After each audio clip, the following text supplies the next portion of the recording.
So this is posted online. Do you remember we had a couple of you that said there was no math? There's math. You get into it fast, but the math is meaningful because you're trying to find ways to win the game. So there's a kind of a purpose to it.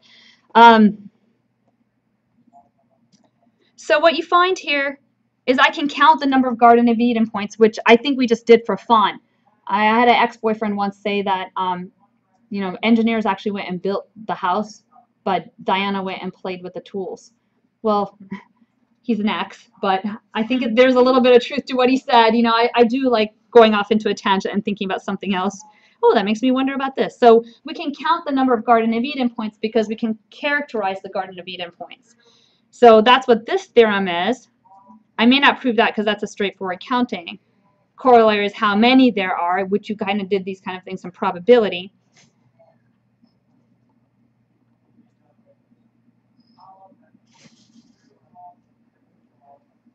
And those Garden of Eden points turned out to be very important. We should do this exercise too next time, where you're actually using it in vector form so you know what I'm talking about. That's the huge theorem, that if you are going to work on NIM, you would want to use this to run your iterations. The zero vector, the string of all zeros, converges to the NIM initial condition. And we know how long it takes.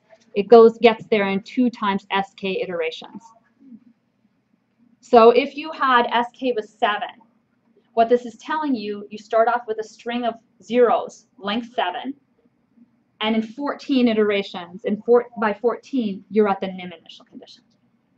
So it's like you concede it, and it will tell you what the NIM is without actually calculating it by hand like you did in class the other day.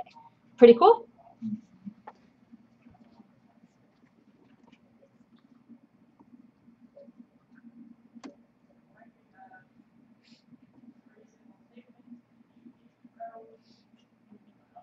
So we do some of these. If you're going to work on NIM, you want to do tables like this.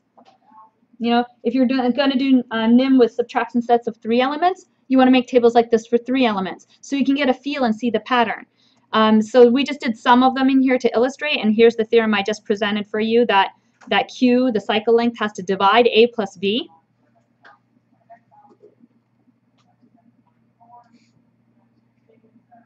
And it's not a bad proof, actually. And then we said, well, what if we have elements with 3 or more? Is that still true? Well, it's not. You can quickly go to subtraction sets with 3 elements in it and find out that that's not true. And I think what we're going to do next time is I'm going to have you explore some of them with length 3 to see that isn't true anymore. Well, this one is a perfect example of that, right? We do 6. Yeah, 6 plus 7 is 13. And that's not divisible by anything, but the NIM periods are length 3. 3 doesn't divide 13. So it doesn't work.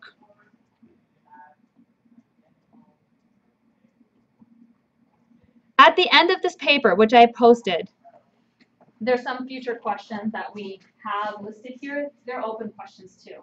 So you could look at them and say, I want to try one of these. And you'll get guidance in here. It's not like you just go off and you're going to try to figure this out and you have to be on your own. You're in a class, so you still can get help on if this is what you wanted to do.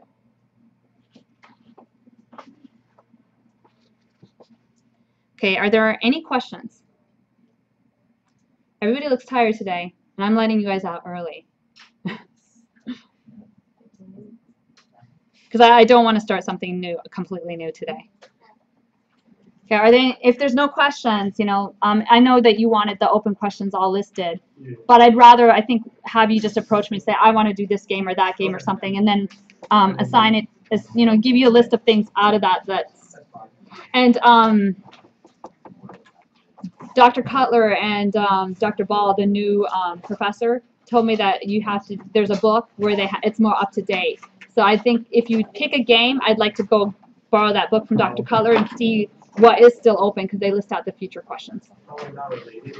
Were you able to talk to Sue? Yes, I was.